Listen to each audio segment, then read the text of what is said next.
एक सहाबी रसूल हुजूर पाक सल्लल्लाहु अलैहि वसल्लम के हज़रत ज़ैद बिन दसना, कुफ़ार और मुशरिकीन की भीड़ ने उनको कैद कर लिया था। कई दिनों तक कैद करके फिर उनको मार दिया। उनको कैद की हालत में ही मारा गया था। तो जानते हो उनकी लाश के साथ बेहुरमती ना होने पाए।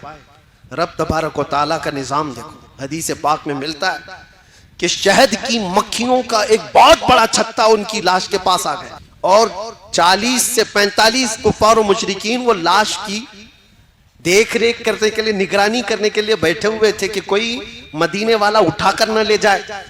लेकिन एक मक्खी ने भी उनको बैठने नहीं दिया, एक भी करीब नहीं आ सका। मक्खियां भिनभिनाती थी। शहद की मक्खी क्या समझते हो, खाली मीठा नहीं होता। हाँ, जब मारती है तो उससे ज्यादा जहर भी किसी में नहीं होता। इसीलिए आला हज़रत फाजिल बरेलवी रदी अल्लाह ताला अन्हु आशिक रसूल हैं या नहीं? हुजूर के आशिकों की जुबान के लिए उन्होंने खुद कहा है, हमारी जुबान वही है कि हम हुजूर की मोहब्बत में बोलें तो शहद जैसी मिठास, और गुस्ताखों के खिलाफ बोलें तो शहद की मक्खी का डंक लगता है। एक ही है, दोनों चीजें उसके अंदर है। तो सहाबी की हिफाजत शहद की मक्खियों ने किया था। उनकी लाश को कोई छू नहीं सका था। अल्लाह की जात पर यकीन रख करके जो दुनिया से गए।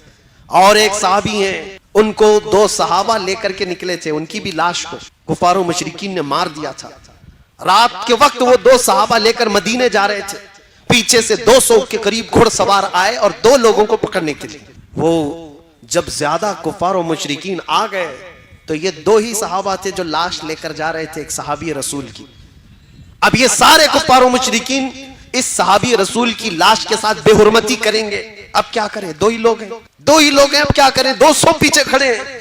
उन्होंने वो लाश को नीचे रख दिया, जमीन पर रख दिया और जमीन से कहा, यहां तक हम हिफाजत कर सकते थे, जमीन आगे तू अब हिफाजत कर। जमीन फट गई, वो सहाबी की लाश अंदर चली गई, जमीन बराबर हुई। 200 घुड़सवार मक्का से आए थे, पूरा छान मार लिए इधर से उधर, उस सहाबी रसूल की लाश कहीं नहीं मिली। वो दोनों सहाबा ने आकर हुजूर पाक सल्लल्लाहु अलैहि वसल्लम को ये माजरा बताया। तो हुजूर ने उस सहाबी को कहा, बलीउल अर्द, जमीन का लुकमा, जमीन ने उनको हिफाजत किया है। यह अल्लाह की हिफाजत के अंदाज है। जब कोई बंदा उस पर ईमान लाकर जम जाता है, हर बुरी ताकत से मौला उसकी हिफाजत फरमाता है।